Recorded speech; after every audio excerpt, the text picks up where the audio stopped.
Bonjour, bonjour et bienvenue dans le podcast Wake Up, Rise Up and Shine, le podcast qui accompagne les femmes à vivre une vie radicalement libre et choisie. Je suis Christine Levicki, coach, entrepreneur, maman et femme qui ose briller sans retenue ni délai.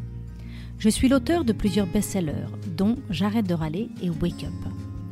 Je crois profondément que nous pouvons, nous les femmes, nous construire une vie radicalement libre et choisie, bien loin des diktats, des idées reçues et des conditionnements. Je crois que non seulement nous le pouvons, mais en plus nous le devons, car nous les femmes avons un rôle à jouer pour influencer l'avenir de notre humanité. Chaque lundi, dès 6h, je vous partage une conversation avec une personne inspirante. À travers les différents épisodes, je souhaite vous aider, selon vos désirs, à avoir une famille sereine et joyeuse, un métier qui vous fait kiffer, des finances dont vous pouvez être fiers, du temps et de l'énergie pour prendre soin de vous et vous amuser, et une sexualité délicieuse et libérée. Bonne écoute!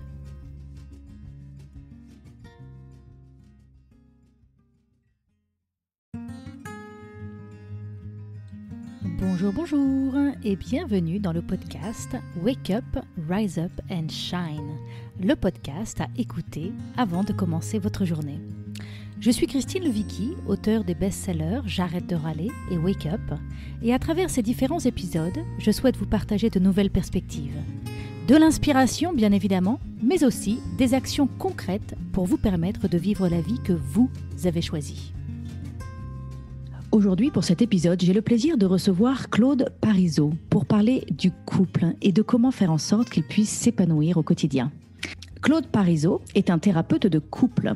Formé à la relaxologie, puis à la psychosomatothérapie, il s'intéresse pendant plusieurs années à la thérapie transpersonnelle et à la respiration holotropique de Stan Grof, avant de découvrir en 2006 la méthode Imago, pour laquelle il a un véritable coup de cœur. Alors cet épisode est pour vous si vous êtes en couple et vous comptez bien y rester. Vous avez envie de faire grandir votre amour, mais parfois vous êtes à court d'idées. Vous savez qu'il existe des stages ou des programmes d'accompagnement, mais vous ou votre conjoint n'êtes pas vraiment à l'aise à l'idée de participer. Alors vous faites rien. Vous êtes curieux de découvrir de nouvelles pistes pour innover et adapter votre couple à l'ère de notre temps. Dans cet épisode, nous aborderons les questions suivantes. Comment un couple peut se faire accompagner ? Pourquoi les hommes ont souvent du mal à participer à un programme d'accompagnement de couple ? Qu'est-ce qui est important pour qu'un couple reste épanoui dans la durée ? Et à quoi pourrait ressembler le couple en 2030 ? Alors bonjour Claude et bienvenue dans cet épisode. Bonjour Christine. Alors j'ai envie que tu me parles un petit peu de cette passion que tu as développée depuis de nombreuses années maintenant pour le couple et les relations intimes. D'où ça vient tout ça ? D'où ça vient ? Je pense que ça vient de ma vie d'enfance. Ça vient dans l'enfance comme à peu près tout. Tout vient de l'enfance. C'est-à-dire que moi, mes parents sont ensemble depuis 56 ans. 57, je pense même. Et ils sont toujours ensemble, mais je dois bien avouer qu'une chose qui est vraiment difficile, c'est qu'ils s'insultent. Ils se parlent mal depuis tout le temps. En fait, ils se sont toujours mal parlé. Et pour moi, le couple, déjà quand j'étais jeune, j'ai cherché ce que c'est. Depuis l'âge de 14 ans, je pense que je regarde autour de moi, je regarde c'est quoi être en couple. Je vais dans les familles, je vais beaucoup chez les gens parce que j'ai fait beaucoup de sport. Donc j'étais beaucoup dans les familles et puis j'observais. J'observais comment c'est chez les autres parce que chez moi, c'était vraiment l'enfer pour moi. Donc voilà, ça a été de l'observation assez naturellement. J'ai observé, puis c'est le jour où j'ai rencontré la méthode Imago que j'ai trouvé vraiment quelque chose qui pouvait répondre à mon besoin de sécurité. Pour moi, me sentir en sécurité en relation parce que j'ai longtemps erré. J'aime bien dire ça comme ça.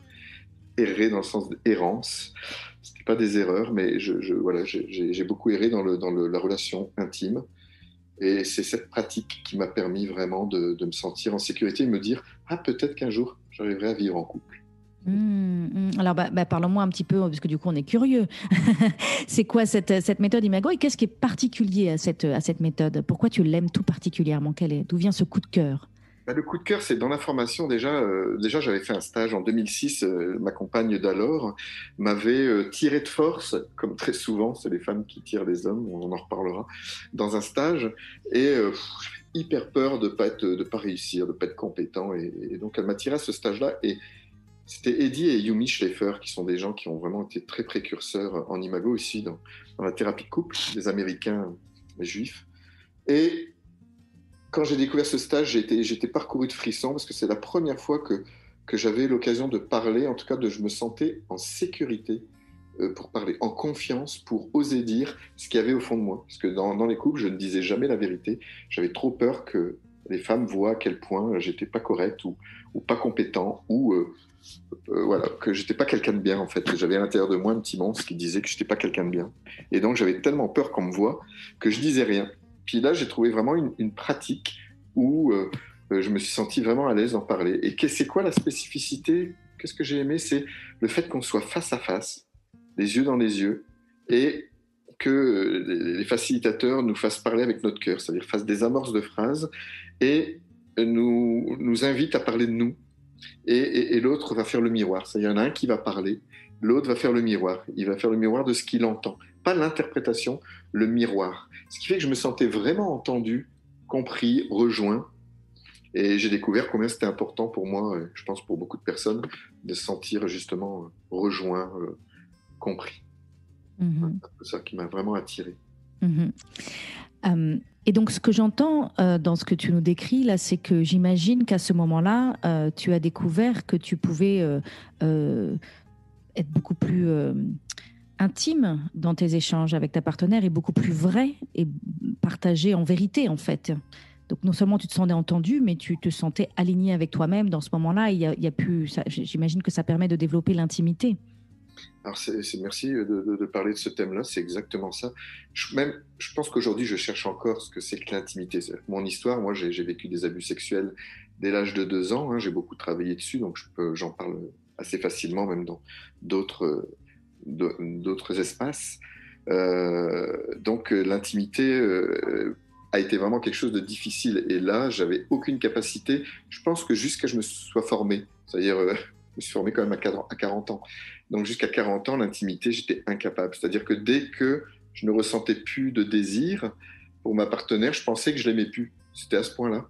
Et je partais. Et je partais de la relation parce que j'avais peur. Je me disais que je l'aimais plus, puis que je savais plus comment faire. Et je savais pas comment faire pour dépasser ce stade-là du désir. Moi, je pensais qu'il n'y avait plus de désir, il n'y avait plus d'amour. Et bien sûr, ça n'a rien à voir. Aujourd'hui, bien sûr, j'en ai conscience. Mais c'est à cette époque-là que j'ai pu comprendre ça et ensuite apprendre à en parler, puisque dans Imago, c'est vrai, on parle que de soi et sans jugement. Ça rejoint aussi un peu la communication non violente, c'est-à-dire qu'on parle de soi, on ne parle pas de l'autre. Et surtout, c'est dans un cadre tellement sécurisé, c'est dans une structure tellement bienveillante et vraiment, c'est vrai que c'est structuré, mais c'est ça qui met de la liberté et de la confiance, ce qui fait que j'ai pu parler de moi et d'apprendre à aussi exprimer des émotions. C'est même pas que je voulais pas exprimer mes émotions, c'est que je ne les sentais pas. C'est-à-dire que je m'étais coupé tout. J'étais anesthésié. Moi, je me suis anesthésié pour me protéger. Enfant, c'était mon mécanisme de défense, ce qui fait que je parlais avec ma tête. J'ai développé beaucoup de choses intellectuelles et je n'étais incapable de parler de moi. Et j'ai appris avec cette pratique à parler de moi, à parler de ce que je ressens. Et on apprend dans cette pratique justement à parler plutôt. On commence avec une situation, mais on parle de son ressenti, de ce qu'on vit, de ce qu'on ressent, et on descend dans son cœur. En fait, le but, c'est d'apprendre à parler avec son cœur. Souvent, dans un couple, il y en a un qui parle avec sa tête, celui qui est plus rationnel. L'autre en face, très souvent, il est un peu plus émotionnel. Il y en a toujours, bon, voilà, je fais une généralité, mais très souvent, on peut observer ça dans une relation. Et là, le but, c'est de nous amener tous les deux au même niveau, sur les mêmes ondes, les ondes du cœur. Je connecte beaucoup avec cette idée de dire que la vie nous anesthésie et que quelque part, parfois, voilà, on se réfugie dans notre tête, peut-être parce qu'on a vécu des souffrances dans notre corps et dans notre cœur. Et du coup, voilà, on se réfugie dans notre tête, mais du coup, on se prive de nos ressentis et de cette connexion que nous pouvons avoir avec nos émotions. Et malheureusement, c'est cette part de nous qui nous connecte les uns avec les autres. C'est avec nos cœurs qu'on connecte avec les humains.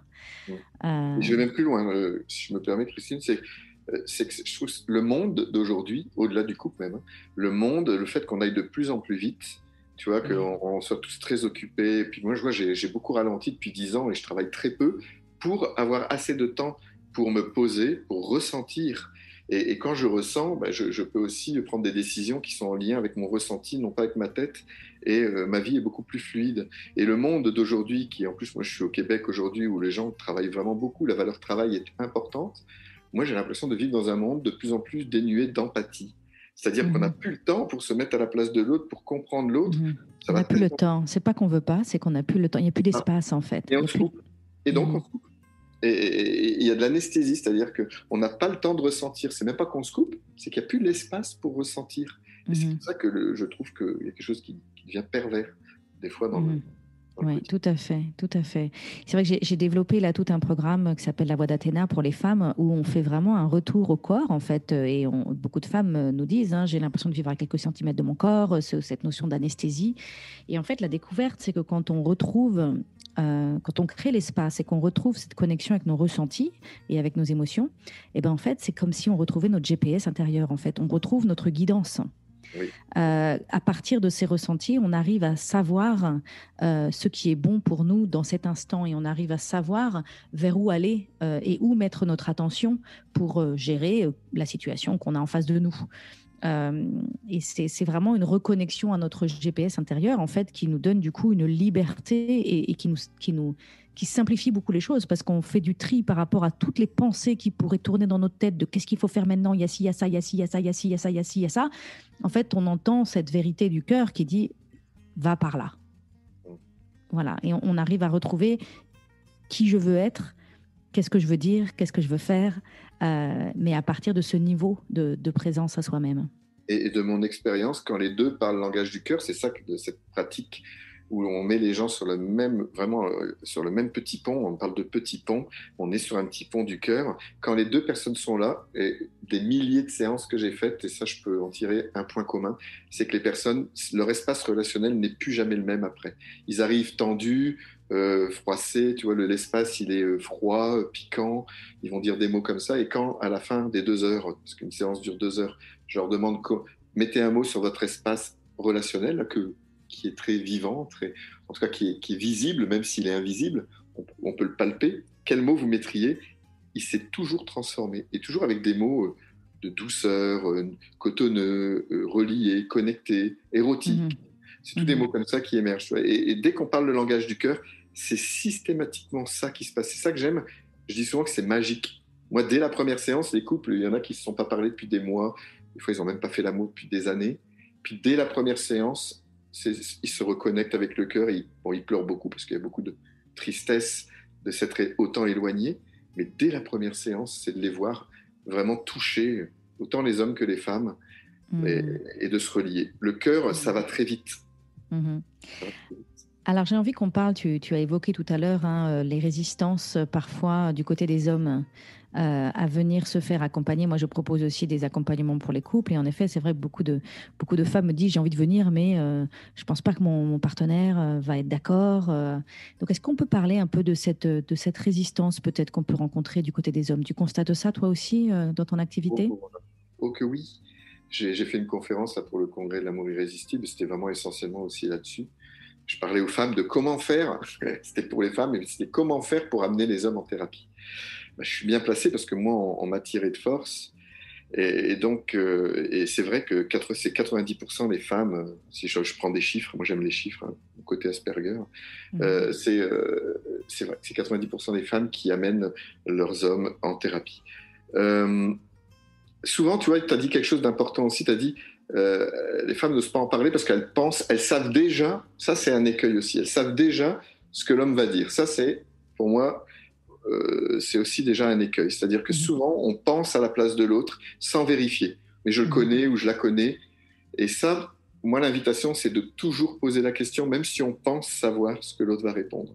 Parce que très souvent, moi, je constate que les deux partenaires veulent la même chose. Les hommes, autant que les femmes, voilà, même s'il y a des réticences, et je vais revenir, les hommes veulent la même chose, ils veulent se connecter à leur partenaire, à leur compagne. Et ils ont autant envie, sauf qu'ils ont très peur. Très peur parce que moi, je pense que déjà dans l'éducation, on développe beaucoup les compétences, l'action, savoir-faire, tandis que c'est un peu plus, chez les femmes, on peut développer un peu plus le ressenti, les émotions, l'accès, en tout cas l'expression des émotions, ou en tout cas de ressentir. Et donc, le fait que les hommes sont vraiment beaucoup éduqués avec cette compétence, cette notion de compétence, on peut dire que c'est ça qui les freine essentiellement. C'est-à-dire qu'ils ont peur que s'ils viennent en thérapie, ben on va leur dire que c'est eux le problème. Ils ont peur vraiment d'être celui qui n'est pas compétent, celui par qui le problème arrive. C'est-à-dire que si la relation ne va pas, c'est à cause de lui. Pourquoi ? Parce que nous, on appelle ça maximiseur. Hein, le côté, dans la relation, il y a un maximiseur, un minimiseur. Le maximiseur, c'est celui qui cherche à être en lien.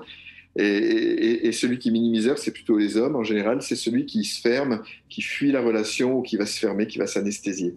Mais le problème de celui qui cherche, c'est-à-dire si les femmes ont envie, c'est vrai qu'elles sont très, comment on pourrait dire ça, je dis dans la sexualité, c'est elles qui sont porteuses, qui ouvrent la relation, qui sont initiatrices, voilà, chercher le mot. Mm-hmm. Très souvent dans la relation, la femme est initiatrice, mais très souvent aussi, la façon dont elles vont le faire, c'est qu'elles vont le faire avec la critique. C'est-à-dire qu'elles vont peut-être rien dire pendant des années, puis à un moment donné, elles pourront plus de toujours faire l'effort de communiquer ou faire l'effort de faire bouger les choses. Et à un moment donné, ça va se transformer en critique. Et dès qu'il y a de la critique, l'homme, qu'est-ce qu'il va faire ? Il va se fermer. Il va essayer dans un premier temps, mais à chaque fois, il va essayer. Puis s'il n'y a pas de reconnaissance ou si derrière, il entend des tu ou mais c'est pas correct. En gros, s'il entend que c'est pas correct comme il fait, il va se fermer et il va plus rien vouloir savoir. Et il voudra pas aller en thérapie non plus parce que si c'est pour que l'autre puisse dire combien il n'est pas compétent, ils vont pas y aller. Ça, c'est la grande raison. De manière générale, de ce que j'observe. Hein. Après, il y a la peur aussi, parce que c'est la thérapie aussi, ce qu'on observe, c'est que la thérapie, c'est encore parler. Et parler, c'est pas le langage préférentiel des hommes. Si on fait les 5 langages de l'amour, tu en as parlé dans d'autres aussi de tes podcasts, les langages d'amour, chez l'homme, c'est beaucoup les services rendus et le toucher physique. D'accord ? Lui, il va parler avec son corps. Il va se sentir aimé s'il se sent désiré. Tandis que la femme, elle va pouvoir se sentir aimée si elle se connecte avec le cœur et si elle peut parler avec son partenaire, si elle peut communiquer. Donc ces grandes différences-là font que aller en thérapie, c'est pour eux montrer à quel point ils ne sont pas compétents dans ce domaine-là. Et c'est vrai que c'est beaucoup avec les mots, la thérapie. C'est vrai que moi, ça me fait une analogie, ça me fait penser à ça. Je propose des ateliers de yoga orgasmique pour les couples. Donc, c'est très différent. C'est des ateliers où j'aide les couples à rentrer en lien avec, d'abord à cultiver la présence à eux-mêmes et ensuite à cultiver la présence à l'autre, mais à travers le corps, en fait. C'est pas à travers les mots. Et c'est vrai que quand j'ai commencé à développer ces ateliers, j'ai évoqué l'idée qu'on allait faire des exercices avec caméra fermée, chacun chez soi, chaque couple chez soi, mais qu'ensuite on allait se retrouver dans des petites breakout rooms, dans des petits groupes, et puis on allait partager, échanger. Et là, j'ai eu un tollé. Ah non, on veut bien venir à l'atelier, on veut bien faire les exercices caméra fermée et être en couple chez nous et être guidé, mais on ne veut pas, mon partenaire a peur, ou comme tu dis très bien, la femme qui dit j'ai peur que mon partenaire ne veuille pas partager en groupe ou partager avec d'autres. Mais j'ai aussi des personnes qui m'ont dit clairement oui, l'homme n'a pas envie de devoir prendre la parole devant un groupe et de devoir parler de cette intimité, parler de son ressenti, mettre des mots dessus. C'est souvent très, très compliqué de mettre des mots. Et donc, en effet, il y a une vraie résistance au fait à la modalité orale, en fait, au fait de devoir parler. Et là, il y a vraiment une peur de ne pas être à la hauteur, de ne pas être capable, de ne pas y arriver. C'est vraiment sa peur d'être humilié, d'être abaissé, d'être rejeté. C'est vraiment les peurs qui remontent, qui reviennent. Et moi, je vois que dans la pratique, alors moi, je parle souvent d'imago. C'est vrai que j'utilise à 90% imago, mais j'utilise un peu de la CNV, du focusing, du dialogue intérieur. Je me suis formé à beaucoup de pratiques et beaucoup la relaxation et aussi beaucoup à ressentir dans le corps. Et c'est vrai que dans la pratique imago, c'est pas les mots. Bien sûr qu'il y a des mots, mais celui qui parle beaucoup d'habitude dans la relation, donc je disais le maximiseur, plus souvent la femme, mais ça peut être inversé parfois. Mais le maximiseur va apprendre à mettre moins de mots et apprendre comment dire, à différer ce qu'il a à dire et pas trop mettre de mots parce que sinon l'autre va se fermer et il écoute déjà plus en face. Donc il y a aussi une pratique où on peut dire stop à un moment donné s'il y a trop de mots, on peut faire des gestes et le minimiseur ou l'autre, en tout cas celui qui écoute, peut ralentir le rythme, parce que nous, notre but, c'est de ralentir. Et le minimiseur, qui d'habitude ne parle pas, il va apprendre à mettre quelques mots et à sortir de sa carapace, on les appelle les tortues aussi, les minimiseurs. On va leur apprendre à mettre des mots, mais pas forcément parler beaucoup, juste de se connecter, assez pour se connecter et puis trouver un point commun, en tout cas une onde commune avec le ou la partenaire. Super. Alors, qu'est-ce que tu as un petit peu évoqué une piste sur comment est-ce qu'on peut aider et qu'est-ce qu'on peut faire pour donner envie à un couple de se faire accompagner et du coup donner envie à un homme de tenter sa chance, enfin d'essayer d'expérimenter à travers un stage, un atelier ou un accompagnement. Donc, tu disais tout à l'heure peut-être de ne pas accuser. Quelles sont les pistes? C'est ça, de parler de soi. En fait, je vois les copines, toutes mes amies, elles me disaient, mais comment je fais pour ramener, parce qu'on en parle bien sûr, quand on est thérapeute de couple, bien sûr, c'est pas une étiquette, mais même les amis le savent, c'est dur d'éviter ce sujet-là, même dans nos soirées, mais c'est vrai que quand les copines, elles me disent, oh, comment je fais pour amener un tel en thérapie, je dis déjà, parle de toi, parle de qu'est-ce que ça va t'apporter, ne dis pas, oui, ça va nous faire du bien, ou ça va te faire du bien, ça c'est fini. Déjà, il viendra pas. Ça, c'est le truc à éviter complètement. C'est de laisser traîner un petit livre. Déjà, ça, c'est pas mal. C'est des petites suggestions. Moi, je vois le petit livre, tout petit livre Imago, c'est une collection très petite. Ça se lit en 1 heure. Ça, c'est pas mal. Ou des articles. C'est aussi de dire pourquoi j'ai envie d'aller en thérapie avec toi. J'ai tellement envie de bien communiquer, de te comprendre, de savoir c'est quoi ton langage. J'ai envie vraiment de faire en sorte que tu te sentes bien dans la relation. Ça va avoir beaucoup plus d'effet que de dire oui, là, il faut qu'on y aille parce qu'on n'y arrive vraiment pas à communiquer. Et l'homme, il va entendre oui, c'est encore moi le problème. Lui, il va tout de suite le traduire comme ça, de toute façon. Et ça, c'est vraiment pour moi une des clés. C'est de parler de soi. Moi, je sais que quand les couples viennent pour la première fois, si la femme arrive à amener dans la séance son compagnon, c'est prétentieux ce que je dis là, mais c'est ce que je vis, c'est mon expérience, le fait que je sois un homme aussi. Puis j'ai vécu ça, je peux vraiment comprendre, parce que j'ai eu très peur très longtemps. Et donc, le fait que dès la première séance, c'est eux qui disent qu'ils se sentent vraiment bien, c'est eux même qui insistent pour continuer. Parce qu'ils avaient tellement l'impression que c'était eux le problème, alors que dans le couple, c'est toujours 100% de responsabilité. Ça se joue toujours dans la dynamique des deux. Toujours. Et ça, je le dis dès la première séance, et puis eux se sentent tout de suite plus à l'aise, et puis aussi, puis les femmes, elles ont envie aussi, de toute façon, de trouver des solutions ensemble. Super. Alors, donc, depuis plusieurs années maintenant, tu accompagnes des couples et c'est devenu vraiment ton sujet. Selon toi, qu'est-ce qui est important pour qu'un couple reste épanoui dans la durée? Alors, dans la durée, c'est justement le thème du livre, c'est comment rester en relation longtemps. Parce qu'aujourd'hui aussi, on est dans une culture aussi du zapping, de changer. Ça ne va pas, on change. Pour vouloir rester ensemble, c'est d'avoir l'impression que notre partenaire... c'est comme, ça me fait penser, je vais mieux l'exprimer en disant l'expérience que j'avais vécue. Le premier stage que j'ai fait de Couple Imago, les formateurs nous ont présenté le stage en disant « Voilà, je vous présente mon 20e mari ». Ouais, je les écoute, je dis j'ai dû me tromper de stage là. C'est pas ça que je suis venu chercher. Et puis Eddie Schaeffer, elle commence à présenter son mari, puis en fait c'est le même bien sûr, on comprend. Puis elle raconte toutes les histoires de toute leur vie. Puis comment le fait d'avoir traversé, d'avoir dialogué, d'avoir vraiment parlé de soi, de ses envies, de ses vulnérabilités. Mais pour ça il fallait se sentir en sécurité. Donc ils ont trouvé ce dialogue là pour parler, mais de pouvoir parler à partir de leur cœur. Combien ils avaient l'impression d'avoir eu plusieurs partenaires dans la vie, tout en restant avec le même. Donc la première clé, c'est vraiment de se renouveler. Et comme on disait tout à l'heure, c'est de parler de soi. Pour moi, c'est ne jamais mentir. Et là, je vais expliquer. Ça ne veut pas dire tout dire. Pour moi, ça ne veut pas dire tout dire dans une relation.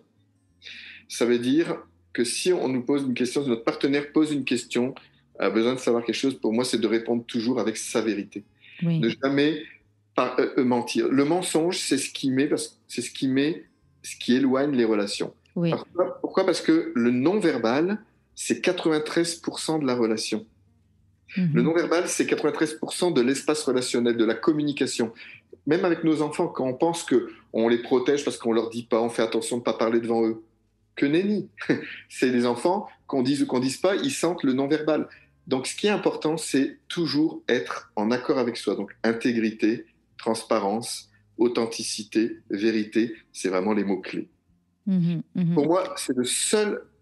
Moi, je vois, hein, j'ai beaucoup menti, hein, vu que j'avais honte. Mais je vois qu'aujourd'hui, même quand c'est difficile, j'ai toujours peur, hein. J'ai besoin vraiment du dialogue, des fois, pour oser dire ma vérité, parce que j'ai tellement peur que ma partenaire me comprenne pas ou elle me rejette et puis qu'elle me quitte. Si je descends, hein, si je descends en profondeur sur Ouais. mon point, j'ai pas conscience de ça, mais je sais que c'est ce petit garçon à l'intérieur qui a tellement peur d'être rejeté s'il dit ce qu'il ressent, ce qu'il vit.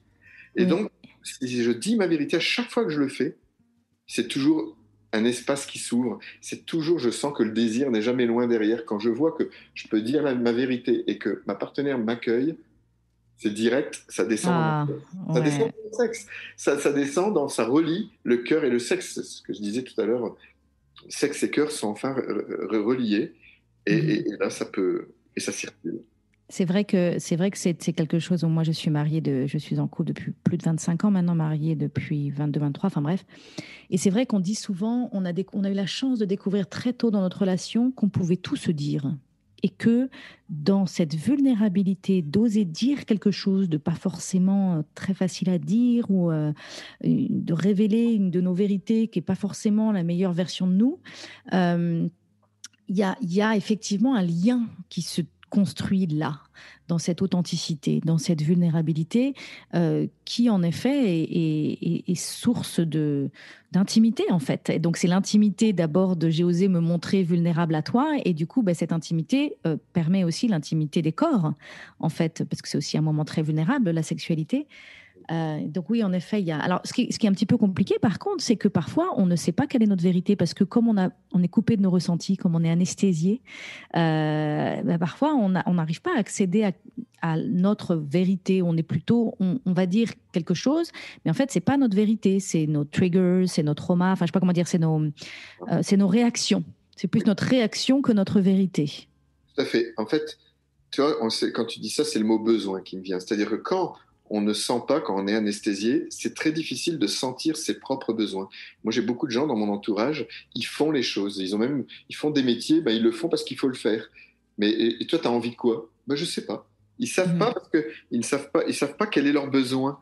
Et pour sentir un besoin, ben, c'est ralentir, c'est sentir. Et c'est ça tout le travail que j'aime, moi, dans ce travail-là, parce que moi, j'ai dû apprendre aussi à sentir. Et ce travail qu'on fait en thérapie, c'est d'apprendre à sentir et on le fait en ralentissant, en respirant. Ce que tu disais, ce que tu faisais avec tes couples, c'est exactement la même chose aussi, bien sûr, hein, il n'y a pas de 36 Mhm. façons. C'est sentir son corps, sentir les points de contact, sentir la respiration et surtout ralentir et d'adapter un langage du ressenti. Moi, je leur demande d'avoir une liste, la liste des besoins, des sentiments, hein, il y a 1000 et quelques mots. C'est de l'avoir jamais très loin d'eux pour pouvoir se référer à cette liste pour trouver le bon mot qui existe, qui est par rapport à ce qu'ils vivent dans l'instant. Ce que je Mhm. ressens là, dans ce moment-là, ou ce que je ressentais quand tu m'as dit ça, quand tu m'as dit la dernière fois, quand tu m'as dit ce mot-là, et puis je sens que ça m'a blessé. Puis tu vois, moi, je l'ai Mhm. fait descendre. Ok, ça m'a Mhm. blessé, ça m'a fait mal. Et ce que j'ai ressenti à ce moment-là. Et puis, ce Mhm. que j'ai ressenti quand je dis ça, parce que des fois, ils vont dire ce que j'ai ressenti, c'est que Que tu étais tu. pas. Alors, et quand tu as l'impression que ça, qu'est-ce que ça te fait vivre à l'intérieur? Et là, je leur fais vivre, voilà, il y a plein de façons. Là, c'est plein de techniques de relaxation, c'est plein de techniques de ressenti. Je les fais vraiment vivre le corps. Et ça prend du temps, hein. Au début, Mhm. c'est des mots de la tête qui viennent, mais il y a tout des amorces de phrases qui vont les aider à parler de leur ressenti. Et quand tous les deux parlent cette langue-là, et là, tu vois le petit pont, tu vois la connexion qui se fait, quelque chose qui se lâche, qui se relâche. C'est magnifique. C'est vraiment Mhm. l'état de grâce, presque. Il y a des moments, c'est vraiment des états de grâce, où là, ils ont Mhm. l'impression de parler la même langue, ils peuvent dire tout ce qu'ils veulent, ils savent qu'ils vont être compris, entendus, validés, et avec empathie. Mhm. Mhm. Vraiment. Mhm. Mhm. Alors, dans le couple, ce que je remarque, c'est que parfois dans un couple, on peut quelque part se cacher derrière l'autre. On peut avoir une espèce de routine, un mode de fonctionnement où en fait, peut-être l'un se cache derrière l'autre. Est-ce que c'est quelque chose que tu observes, ça? Un couple Ben, qui est un couple ou en fait, en, en surface, devant le monde, c'est un couple, mais en fait, derrière, il n'y a pas. il Il y a pas vraiment. Oui, il y a beaucoup de couples qui donnent l'impression que ça fonctionne bien. Moi, j'ai connu ça, des couples vraiment qui en font parfait. Tu vois, presque on dit que c'est le couple parfait. Puis après, moi, j'étais vraiment beaucoup le confident pendant longtemps des femmes en général, parce que je me sentais plus à l'aise avec les femmes vu mon histoire. Et pendant longtemps, j'ai été que dans des groupes de femmes. Donc, et je vois combien derrière, c'était pas ça. C'était vraiment très souvent un des deux partenaires qui portait tout. Voilà. Mais il y a aussi, tu vois, tout à l'heure, dans ce que tu dis là, moi, il y a autre chose qui me vient, c'est que j'ai été dur avec les hommes. Tu vois, les hommes, on dit, c'est vrai, c'est beaucoup. Je, je peux avoir l'impression de critiquer les hommes là, quand je dis ça, mais je vais faire un pendant féminin. Très souvent, les femmes viennent en thérapie aussi, elles peuvent venir en thérapie pour dire qu'elles font du chemin. Et c'est vrai, elles vont plus facilement en thérapie, elles vont plus se remettre en question, elles vont plus facilement aller à l'intérieur d'elles-mêmes. Peut-être parce que aussi c'est la nature de la physiologie féminine qui est plus intérieure. Mais donc le fait qu'elles aillent en thérapie, qu'elles essayent des choses, qu'elles fassent un chemin, souvent elles trouvent qu'il y a un écart de plus en plus grand avec leur partenaire s'il ne fait pas lui-même un chemin d'introspection. Et elles ont l'impression de porter toute la relation. Sauf que, moi là j'ai envie de dire, justement, elles ont l'impression que c'est elles qui portent toute la relation. Et en fait, ça se joue toujours à deux. C'est-à-dire que personne les a attachés à un barreau du lit, et je dis souvent ça, et les a forcés à rester dans la relation. Donc si elles sont restées, il y avait aussi des bénéfices secondaires. Et c'est difficile après de reprocher au partenaire d'avoir pendant 20 ans porté la relation, parce que la colère, elle est plus contre elle-même que contre le partenaire. Tu vois, souvent on est en colère parce qu'on arrive en thérapie et j'en ai marre, je porte toute la relation. Mais sauf que la colère, elle est liée au fait d'avoir accepté trop longtemps des choses que notre système ne pouvait pas accepter. Mhm. Et c'est pas contre le partenaire qu'on est en colère, c'est contre nous-mêmes. Et c'est ça, souvent, les personnes arrivent en thérapie, elles arrivent avec beaucoup de colère contre le partenaire, mais le Mhm. partenaire n'est pas le seul responsable du fait que ça ne va pas dans la relation. C'est vraiment d'avoir en tête que c'est toujours 100% de responsabilité dans la relation. Mhm. C'est ça Mhm. que j'observe souvent, c'est que les gens arrivent en thérapie en disant c'est moi qui porte la relation, je fais tout. Et c'est vrai que les femmes, c'est elles, les initiatrices, c'est vrai que c'est elles qui sont souvent qui commencent le chemin. Et on doit les remercier. Moi, je les remercie en tant qu'homme. Je remercie la femme d'avoir cette énergie, parce qu'elles m'ont beaucoup. C'est grâce à elles que j'ai fait tout ce travail-là. Mais il y a un endroit aussi, c'est de reconnaître que voilà, on n'a pas peut-être les compétences de communication, mais on amène d'autres choses. Et c'est important aussi de valoriser. Je reviens sur l'importance de valoriser dans la relation l'autre. De voir, je reviens à ta question de tout à l'heure, qu'est-ce qui fait durer un couple? C'est les couples qui durent, sont des couples qui mettent beaucoup plus d'appréciation positive dans la relation que de critique. Mhm. C'est-à-dire, c'est Gottman ou c'est plutôt, je confonds toujours Gottman et l'autre. Il disait qu'il faut 5 appréciations positives Oui, pour une appréciation négative. oui. Et c'est les couples qui sont capables de valoriser leur partenaire tous les jours. Moi, j'invite les couples à tous les jours se faire une appréciation positive, et minimum une appréciation positive.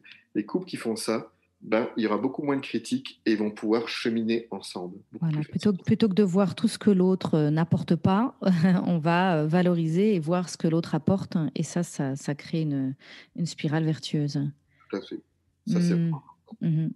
Alors, j'ai envie qu'on parle un petit peu du couple et notamment, moi, j'ai l'impression vraiment que le couple a énormément évolué depuis. Le couple de nos arrière-grands-parents n'a rien à voir avec le couple d'aujourd'hui. J'ai l'impression qu'avant, on se mettait souvent. Moi, en plus, mes grands-parents, je suis issue d'une famille d'agriculteurs. Il y avait un peu ce côté, on se met en couple pour préserver les terres, hein, pour cultiver les terres et pour faire des partenariats territoriaux au niveau des terrains. On se mettait en couple pour élever des enfants, pour avoir des familles et pour élever des enfants. Et il y avait un côté partenariat économique, j'ai envie de dire un petit peu, derrière les mariages. Et puis on apprenait à s'aimer. Donc on avait peut-être parfois des mariages arrangés, du coup, hein, parfois très tôt pour éviter les grossesses extramaritales.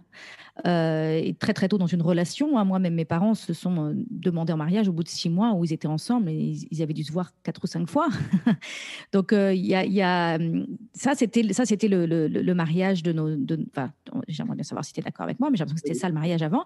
Et puis après, il y a eu la pilule, il y a eu la libération de la femme, les femmes se sont mises à travailler, l'indépendance de la femme, et puis on a découvert le mariage par amour. en fait, de vraiment tomber amoureux, la romance, la séduction, enfin toute une relation à l'autre. Et finalement, le mariage par amour, moi, quand j'ai découvert ça, ça m'a tellement fait de bien de réaliser qu'en fait, on est pionnier aujourd'hui d'essayer de faire vivre un mariage aussi longtemps. D'ailleurs, aussi avant, il y avait beaucoup plus de morts, beaucoup plus jeunes, on vivait moins longtemps. Maintenant, on vit très longtemps et en plus, on a la prétention, l'ambition, le désir de vivre une relation d'amour euh, longue, qui dure très, très, très longtemps. Et ça, c'est nouveau, en fait. Et donc, si on n'y arrive pas, et s'il y a des divorces, et si c'est compliqué, et si et ben, c'est un peu normal, en fait, parce qu'on est en train d'apprendre, en fait, comment ça marche. Qu'est-ce que tu en penses de ça? Ben, il y a tellement de choses à dire par rapport à ça et je vais donner que mon avis. Et justement, dans la conclusion du livre, je me disais comment réinventer le couple. C'est ça, c'est réinventer le couple. Parce que tu as raison, moi, mes grands-parents, c'est pareil, mes parents, pareil, ils se sont rencontrés de la même façon de ce que tu décrivais pour toi. Et je pense qu'il y avait une forme ou deux de couple chez nos grands-parents. Aujourd'hui, il y a autant de couples que de façons d'être en couple, ou autant de façons d'être en couple que de couples. Et c'est très difficile aujourd'hui. Je pense que le couple est en... Il y en a qui disent que le couple est en train de disparaître. Moi, je ne sais pas, je ne peux pas dire ça, je ne suis pas anthropologue, ce n'est pas mon domaine. Ce que j'observe, c'est que on rentre par amour, oui, on veut sentir l'amour circuler. Alors, au début, on sent l'amour circuler, c'est-à-dire les hormones font leur effet. Ça marche au début, on tombe amoureux, et puis c'est vrai que c'est très stimulant dans le monde dans lequel on vit. En plus, c'est très, ça nous met beaucoup d'énergie. Sauf que ça dure 3 ans. Si on se base là-dessus, on peut changer de relation tous les 3 ans, comme le disait Mhm. un certain Bedjeber, que je sais l'amour dure 3 ans, tu vois. Et c'est pas l'amour qui dure 3 ans, c'est le sentiment amoureux. L'amour, c'est quelque chose de plus complexe. Et moi, par exemple, si je prends mon exemple personnel, pendant très longtemps, oui, moi, il fallait que ça soit intense. Et puis, il fallait que quand je tombais, j'avais un gros coup de cœur ou un gros coup de foudre. C'était génial, mais la chute était encore plus forte parce que l'imago, c'est vrai que je n'ai pas parlé d'imago, c'est quoi l'imago? C'est les caractéristiques positives et négatives de nos parents qu'on imprime en nous, enfants, et Mhm. qu'on garde avec nous, puis qu'on réveille quand on rencontre nos premiers partenaires amoureux, puis toute notre vie amoureuse. Donc, ces imagos-là, euh, vont être, plus la rencontre est forte au début, plus on risque d'être appuyé dans nos boutons rouges aussi très fort. Puis là, je vois que quand je rencontre une femme et je suis pas forcément amoureux au début, elle me plaît, ou il y a des choses qui se passent, je vois que c'est beaucoup plus constructif. Je découvre que moi, je vis mieux la relation quand je tombe pas amoureux, quand j'ai pas le coup de foudre, et que les choses se font progressivement, où il y a de l'écoute, il y a de la communication, où on réagit pas très rapidement. C'est-à-dire qu'on réagit pas, on n'est pas hyper réactif à ce que dit l'autre. Parce que très souvent, dans les rencontres amoureuses, c'est ça. C'est qu'on a les mêmes caractéristiques, mais on se protège d'une manière opposée. Ce qui fait que c'est très vite très feu, Mhm. très incandescent dans la relation. Donc, il y a, pour moi, pourquoi je te dis tout ça, c'est que je vais un peu dans tous les sens, je m'en rends bien compte. Mais c'est parce que il y a plein de façons de rentrer en relation, mais que l'amour, c'est quelque chose pour moi qui se travaille à deux. Si les deux ne sont pas d'accord, bah de toute façon, si les deux ne font pas le travail, à un moment donné, on risque de s'éloigner et de ne pas retrouver, on devient des colocataires. Et donc pour moi, aujourd'hui, dans le monde moderne, c'est important de dire ce qu'on veut. C'est quoi notre désir dans la relation? C'est quoi notre objectif commun? C'est important d'avoir un objectif commun, d'avoir comment on appelle ça, un fil rouge. Tu vois, dans 10 ans, c'est quoi? Qu'est-ce qu'on fait ensemble? S'il n'y a rien, si on n'a pas de choses en commun, c'est très dur de faire durer un couple dans la durée. Oui, parce qu'un couple, c'est censé être, j'ai un partenaire enfin, c'est censé ajouter un plus avec lui ou avec elle. Je me réjouis de créer la vie que je veux vraiment, plutôt que avec lui ou avec elle, je dois faire des compromis et pour avoir un climat de paix. Et du coup, aucun des deux n'a la vie auquel il veut vraiment. On est plus dans un état de compromis. Moi, je ne parle pas de compromis, je parle d'entente. Ça vient de la CNV. Moi, j'adore le mot entente parce que l'entente, ça veut dire que tous les deux, on trouve une entente, c'est-à-dire que moi, je suis satisfait, toi, tu es satisfaite. Oui, Le c'est pour ça que j'utilisais le mot compromis oui, qui était l'opposé, qui était on peut vivre beaucoup de compromis et du coup passer à côté de notre vie oui, si on n'a pas une vision commune, si on n'accepte pas de mettre au cœur de notre couple nos désirs profonds. Et tu as c'est tout à fait ça. Et pour pouvoir être dans des ententes et de justement être là-dedans, ça passe que par de la communication. Je veux dire, même si on s'entend sexuellement, et à un moment donné, ça suffira pas s'il n'y a pas de communication de ses besoins. Et là, je reviens aux besoins. C'est de prendre le temps. C'est quoi mon besoin? Et très souvent, on mélange les besoins et les stratégies. Les gens, ils disent, j'ai besoin que tu m'entendes. Non, j'ai besoin que tu m'entendes. Le fait que tu m'entendes, c'est une stratégie. Mais c'est quoi ton besoin derrière? Besoin que tu m'entendes, tu as besoin de connexion, tu as besoin d'harmonie, j'ai besoin de paix entre nous. Ça, c'est un besoin. Et c'est quoi la stratégie? La stratégie, j'aurais besoin qu'on communique ensemble, qu'on trouve, par exemple, une fois par semaine, qu'on prenne 20 minutes pour parler de ce qu'on a envie de faire dans la relation ou de notre week-end, je ne sais pas. Mais c'est ça, c'est de mettre des choses communes. Ça, c'est une clé pour moi. C'est de se donner des rendez-vous sur agenda. Oui, Pour oui. moi, dans le couple, c'est si on ne se donne pas des rendez-vous sur agenda, eh ben, on ne se rencontre jamais au bout d'un moment, quand la période romantique est terminée. Alors là, les couples, là j'entends déjà les couples, les gens qui m'écoutent qui disent ah bah oui, mais il n'y a rien de spontané là-dedans. Et c'est ça la vie de couple? Ben oui, c'est pas spontané. Nous, on a mis date night, on a un rendez-vous amoureux tous les mercredis, et donc on le sait, c'est posé, c'est non négociable. On organise nos agendas, on va pas, on propose pas à des copains de dîner avec eux le mercredi. Mercredi, c'est rendez-vous amoureux.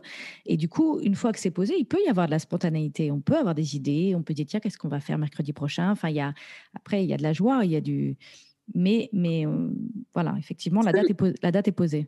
Ça, c'est le couple pour moi du XXIe siècle. C'est se donner rendez-vous parce que c'est très facile avec les enfants, avec le travail. Moi, je suis un minimiseur à la base.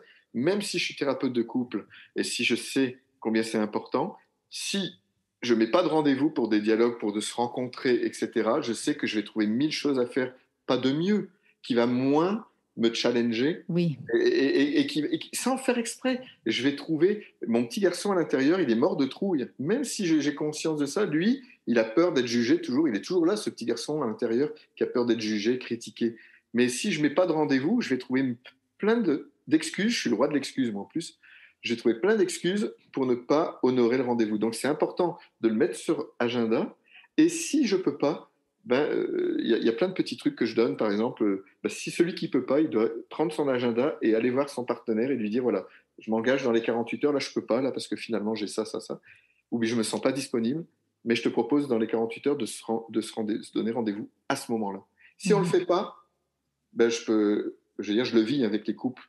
Les couples qui se donnent pas rendez-vous, au bout d'un moment, se perdent de vue. Ils auront avoir fait un travail super, on aura beau avoir progressé dans plein de domaines, mais ils vont reprendre exactement le même train-train après. Oui, parce que c'est plus confortable, entre guillemets, de ne pas se C'est ça. challenger et de pas. Ouais. Alors, continuons à parler un petit peu. On arrive à la fin de cet épisode, mais j'ai envie qu'on explore encore un petit peu cette vision du couple au XXIe siècle, cette vision du couple en 2030. Est-ce que le couple va disparaître? Est-ce que tu as des choses à nous dire par rapport à ça? Écoute, quand tu dis ça, je suis obligé de parler du. Si je suis à Montréal, moi je vis à Montréal et il y a une grande communauté polyamoureuse. Puis Mhm. j'ai été amené à faire des salons en tant qu'expert dans les salons polyamoureux. Puis j'accompagne aussi des couples polyamoureux. Pourquoi je parle de ça? Parce que j'ai lu des articles qui disaient que le polyamour était peut-être l'avenir du couple. Même ici au Québec, l'ordre des psychologues ont intégré des thérapeutes pour polyamoureux. Est-ce qu'on peut expliquer, peut-être les auditeurs ne Oui, savent pas ce que c'est le polyamour, oui, c'est le pas un thème polyamour, qu'on a abordé. c'est pas la polygamie. Le polyamour, c'est le fait de pouvoir aimer plusieurs personnes. Il n'y a pas forcément passage sexualité avec tous les partenaires, c'est la liberté de pouvoir aimer plusieurs personnes à la fois. Et, et donc, dans ce courant-là, c'est vrai que les personnes cherchent, je veux dire, à se sentir libres, mais tout en étant transparent. C'est-à-dire que le polyamour ne peut exister que si on est authentique et vrai avec chaque partenaire. C'est-à-dire que c'est pas c'est pas d'avoir plusieurs partenaires et de pas dire à un des partenaires qu'on a une autre relation avec quelqu'un d'autre. Non. Mhm. Dans le polyamour, tout est exploré. Le but, c'est aussi d'explorer qu'est-ce que ça nous fait la jalousie. C'est-à-dire de dire, voilà, là, quand tu vas voir tel partenaire, voilà ce que je vis. C'est de pouvoir explorer toutes les facettes de l'être humain en transparence, mais avec un cadre où on communique, et il y a beaucoup de communication, pour permettre de vivre la liberté qu'on a envie de vivre dans la relation. C'est-à-dire que Mhm. très souvent dans le couple, moi je dis, hein, être en couple, c'est se sentir au moins aussi libre que lorsque je suis seul. Pour moi, c'est ça ma définition du couple. Je Mhm. pense qu'on peut le faire rien qu'à deux, s'il y a une communication vraiment transparente et si on apprend à communiquer, puis ça s'apprend aussi. Parce que comme tu disais, des fois on pense qu'on est transparent, qu'on est intègre ou qu'on est vrai, mais on ne se connaît pas, donc on pas tout. Donc c'est de cheminer avec des outils comme la communication non violente, comme Imago, comme plein d'autres, et de parler, de communiquer, de se faire accompagner aussi. C'est ça le polyamour, c'est de pouvoir ouvrir la relation aussi à d'autres partenaires. Alors après, Et ça, tu penses que c'est l'avenir, la vision du couple en 2030 ? voilà. Moi, c'est ce que je lis, c'est une des possibilités de ce qui serait possible. Moi, personnellement, de mon expérience, je pense pas, parce que ça demande beaucoup de maturité, ça demande beaucoup, beaucoup de travail sur soi, et on sait que c'est pas la majorité des personnes qui font le chemin d'aller explorer l'intérieur, et ça demande beaucoup d'avoir dépassé, guéri de ses blessures, ou en tout cas soigné ses blessures, pris soin de ses blessures d'enfance, parce que d'avoir un partenaire, moi, je trouve que c'est déjà compliqué avec un partenaire, alors avec plusieurs, ça demande beaucoup, beaucoup de communication, beaucoup de mise au point. Ça demande beaucoup aussi de traverser des douleurs et de ne pas le reprocher à l'autre, une communication exemplaire. Voilà, tout ce que je te dis là. Rien que ça, moi, ça me... Je sens que, c'est un gros... Ben oui. Oui, ça vient chercher des choses de l'ordre de mais je comprends pas, moi je croyais que dans l'amour on devait être tout pour l'autre, je croyais que dans l'amour voilà je devais être assez pour toi, pourquoi d'autres personnes en fait, ça veut dire que est-ce que je suis pas assez belle, est-ce que je suis pas assez gentille, est-ce que je suis pas assez intéressante, est-ce que je suis pas assez ceci cela, et en fait quelque part il y a derrière ces derrière tout ça, en fait, dans le couple, comme tu dis, hein, c'est très vrai ce que tu dis dans l'Imago, dans le couple, on se protège pour essayer de combler des blessures d'enfance, en fait. Et, euh, et quand c'est vrai que le polyamour vient challenger un peu tout ça, nous enlever nos protections, en fait, pour cicatriser, en fait. Donc, il y a un vrai travail.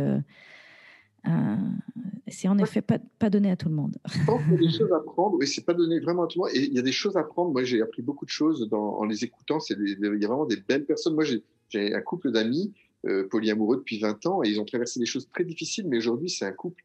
Ils ressentent même plus le besoin. Là, ils disaient, on est bien ensemble et ils créent plein de choses ensemble. Et je les vois, ils sont heureux. Donc, ça existe. Après, je veux pas faire de généralité. Je pense que chacun doit trouver sa forme, mais ne pas se cacher derrière des étiquettes ou se cacher derrière l'autre, comme tu disais aussi à un moment donné. Le polyamour, c'est oui, mais ça part de où? Ça part de pourquoi on veut ça? C'est d'aller voir aussi à l'intérieur, voilà, la forêt qui cache l'arbre, ou l'arbre qui cache l'arbre. En tout cas, j'aime beaucoup ta définition hein, du couple, c'est se sentir aussi au moins aussi libre à deux que lorsque je suis seule. Et c'est vrai que là, rien que ça, sans aller vers le polyamour, il y a des questions à se poser, de se dire à quel moment je m'empêche de faire des choses. Et là, on ne parle pas d'avoir un autre partenaire, mais juste de partir en week-end ou d'aller faire cette activité ou d'aller, je ne sais pas, vivre ma vie, en fait, faire des choses. Je pense que parfois, dans le couple, on fait l'erreur d'être trop dans la fusion et notamment dans la famille, aussi dans la parentalité. On se dit qu'il faut toujours être là pour les enfants. Oui. Et du coup, je parle beaucoup de ça dans mon programme Renaissance qui aide les couples à vraiment redonner un nouvel élan. C'est cette idée de dire, au-delà d'être le professionnel qui a sa to-do list, ses emails et trop de boulot pour une journée trop courte, hein, ça déjà on est dépassé par notre travail.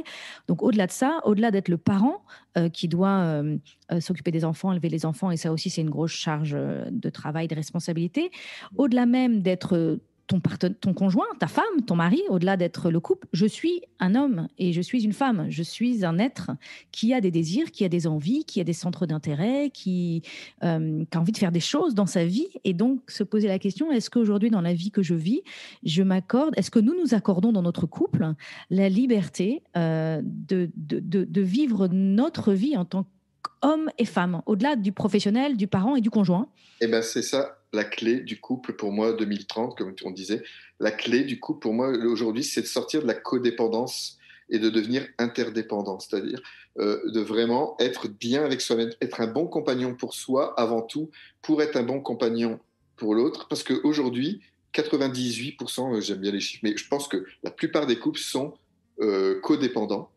Et la CNV le dit, un besoin n'a besoin de personne pour être satisfait. C'est-à-dire, si mon partenaire ne peut pas répondre à une demande, je dois être capable de moi d'y répondre, soit de voir dans mon entourage comment je peux y répondre. Très souvent, j'aime bien, je ne sais pas qui a dit ça, et j'ai essayé de retrouver ces derniers jours, c'est l'autre n'est pas là pour nous rendre heureux, il est là pour nous rendre conscients. Il est là pour nous rendre conscients, et j'aime ça parce que si on n'a pas conscience de ce qui joue dans une relation, on va attendre que notre partenaire nous rende heureux, qu'il réponde à nos besoins qui viennent des manques de l'enfance. Mais le partenaire n'est pas là pour ça. C'est pas notre mère, c'est pas notre père, c'est pas notre enfant. Sinon là, en plus, on fait de l'amour quand on projette son père. Et puis quelle pression de mettre ça sur les épaules de quelqu'un d'autre. Moi, je dis, oui, c'est pas à mon conjoint de me rendre heureux. Mon job, c'est de me rendre heureuse. Et mon conjoint, son job, c'est de me soutenir, c'est de m'encourager, c'est de m'aider à de me soutenir. Mais mon job, c'est de me rendre heureuse et du coup, d'oser aller au fond de moi, me poser la question de quoi ai-je envie, de quoi ai-je besoin. Et puis après, d'oser en parler et d'oser dire, voilà, moi, j'ai envie de ça, moi, j'ai besoin de ça. Et voilà ce que j'ai envie de faire. Et est-ce que c'est OK pour toi? Comment est-ce qu'on peut faire pour que ça marche? Évidemment, on n'impose pas nos besoins aux autres, mais voilà, comme discuter, échanger sur comment est-ce que moi, je peux créer une vie qui me rend heureuse. Et c'est intéressant. Si je ne me sens pas libre, à un moment, je vais le reprocher. C'est-à-dire, c'est comment me sentir libre, et ce n'est pas le partenaire qui nous empêche d'être libre. Souvent, c'est nous qui nous empêchons d'être libres parce qu'on imagine ça, on croit cela, c'est nos croyances limitantes. Et c'est important, la liberté, elle est d'abord à l'intérieur de nous. Mais comment créer une relation libre et en lien? C'est vraiment ça pour moi, c'est comment créer à la fois du lien et de la liberté. Et ça, c'est le fondement de mes recherches. Là, pour mon mémoire de psychosociologie, c'était vraiment ça qui m'intéressait. Je vais clôturer avec, j'ai envie de raconter une petite anecdote qui nous a beaucoup influencé dans notre couple. Quand nos enfants ont commencé à avoir 8-10 ans, il y a beaucoup de leurs copains, même avant ça, les parents ont commencé à divorcer et à se séparer. Et donc, un jour, on recevait une amie à dîner qui était avant en couple et qui maintenant était séparée. Et elle nous parlait des avantages, en fait, de ce qui était agréable. La séparation avait été très difficile, mais elle nous parlait des bénéfices, en fait, d'être séparés. Alors, une chose qui était intéressante, elle me disait, si on s'était autant battu pour s'occuper des enfants quand on était mariés, on n'aurait peut-être pas divorcé. Parce que quand ils étaient petits, c'était toujours « Ah, c'est encore moi qui les ai, toi tu fais tes affaires et moi je me retrouve à la maison avec les mômes. » Et là, en fait, une fois qu'ils étaient séparés, ils se battaient pour la garde des enfants. Donc ça, je trouvais ça rigolo de se dire mais peut-être que ça peut être intéressant d'envisager plus d'égalité dans la répartition et plus d'être autant investi et de manière équilibrée dans qui s'occupe des enfants et quand. Mais je trouvais que sa remarque était intéressante. Si on s'était autant battu pour s'occuper des enfants quand on était mariés, on n'aurait peut-être pas divorcé. Et puis elle disait, voilà, j'ai du temps. Maintenant, j'ai un week-end sur 2 où j'ai pas les enfants. Et du coup, j'ai du temps pour aller au yoga, j'ai du temps pour voir mes amis, j'ai du temps pour lire des livres, j'ai du temps pour faire des formations. Alors qu'avant, dans mon mariage, j'avais toujours l'impression que c'était pas possible tout ça. Et qu'il fallait toujours que je sois là. Et il y avait cette contrainte à la liberté, en fait. Et du coup, quand on a entendu cette femme dire ça, c'est mon mari qui a eu l'idée. Pour ça, qu'est-ce que je le remercie de penser comme ça. Il s'est dit, et si de temps en temps, on faisait semblant d'être divorcés? Alors, c'est pas vrai, mais c'était un peu un jeu de mots. Mais ça veut dire, en gros, et c'est à partir de là qu'on a commencé à instaurer qu'au moins une fois par mois, on prenait un samedi, une journée. Donc, une fois dans le mois, c'était mon samedi, et une autre fois dans le mois, c'était son samedi, où c'était sa journée à lui, où il pouvait faire comme si on était divorcés, je m'occupe des enfants, et toi, c'est ta journée où tu fais ce que tu veux. Et je trouvais que c'était intéressant d'intégrer cette notion de, quand on est célibataire, on a des libertés, et du coup, d'intégrer ces libertés dans le couple, dans notre mode de vie, en fait, dans notre manière de fonctionner. Ça demande d'être créatif, c'est ça. Pour moi, le couple de demain, c'est aussi créativité. Et ça, c'est joyeux. Ça, c'est joyeux d'accepter de créer le couple qui nous va vraiment, et quitte à ce que ça ne ressemble pas à ce qu'on croit que ça devrait ressembler. Il y a des couples qui décident aujourd'hui de ne pas forcément habiter ensemble, par exemple, d'avoir des logements séparés et d'être en couple, d'être engagés l'un envers l'autre, mais de ne pas habiter ensemble, par exemple. C'est des... Et ça, ça veut dire oser créer le couple qui nous va à nous, en fait. Et puis, et ça, c'est formidable. On vit quand même à une époque où on se libère des préconceptions, des dogmes, de comment les choses doivent être. C'est vraiment l'ère du moment, d'être ce qu'on veut être et de ne pas se préoccuper de comment ça devrait être. Et donc, d'amener ça dans le couple aussi. Super.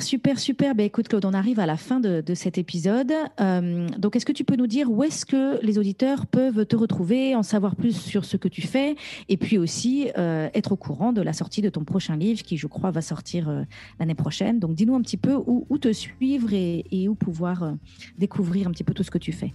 Oui, moi, je ne suis pas un grand amateur de réseaux sociaux, mais j'en ai, mais Voilà, mon site c'est Terraneo. Mais il suffit qu'on tape mon nom, Claude Parisot, en fait, sur Google, et on tombe à la fois sur j'ai une chaîne YouTube où il y a toutes mes capsules. J'ai fait beaucoup de capsules pendant le confinement de 2 minutes, justement, pour que ça soit rapide et que les gens puissent vraiment avoir des petites clés. Donc j'ai fait pas mal de capsules, de vidéos. On les trouve soit sur mon profil Facebook Pro, Claude Parisot Imago, voilà, soit sur mon site Terraneo, et voilà, j'ai une chaîne YouTube, sur Instagram aussi. Voilà. Formidable, formidable. Bah, écoute, merci beaucoup Claude, et puis à très bientôt, j'espère. Merci Christine, à bientôt. Au revoir. Si la thématique du couple et de l'amour vous intéresse, je vous invite à aller écouter l'épisode 30, Le couple, l'art de s'attacher sans se ligoter, ainsi que l'épisode 13, Mon couple s'est endormi. Et si vous n'êtes pas encore en couple, mais que vous aimeriez rencontrer l'amour, je vous invite à écouter l'épisode 26, Comment rencontrer l'amour. Si vous avez aimé ce podcast, abonnez-vous pour que je puisse continuer à vous apporter des ressources pour vous aider à vivre pleinement la vie que vous avez choisie. Si vous écoutez sur Apple Podcast, laissez-moi 5 étoiles. C'est vraiment le meilleur moyen de m'encourager et de me soutenir. Et si vous avez envie d'aller plus loin, j'ai créé pour vous un programme vidéo gratuit sur 5 jours pour vous aider à ne plus vivre votre vie à moitié endormie. Vous pourrez le trouver sur mon site internet www.christinelevicky.com. À bientôt pour un autre épisode à écouter avant de commencer votre journée.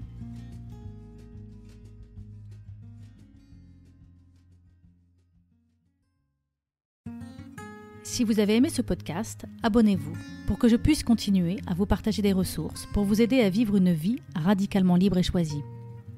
Je vous invite à mettre 5 étoiles sur Apple Podcast ou sur votre plateforme préférée. C'est vraiment le meilleur moyen de me soutenir. Vous pouvez aussi partager l'épisode que vous venez d'écouter avec votre entourage si vous pensez que cela pourrait les intéresser. Et si vous avez envie d'aller plus loin, j'ai créé un programme vidéo sur 5 jours gratuit pour vous aider à ne plus vivre votre vie à moitié endormie. Vous le trouverez sur mon site www.christinelevicky.com. À bientôt pour un nouvel épisode.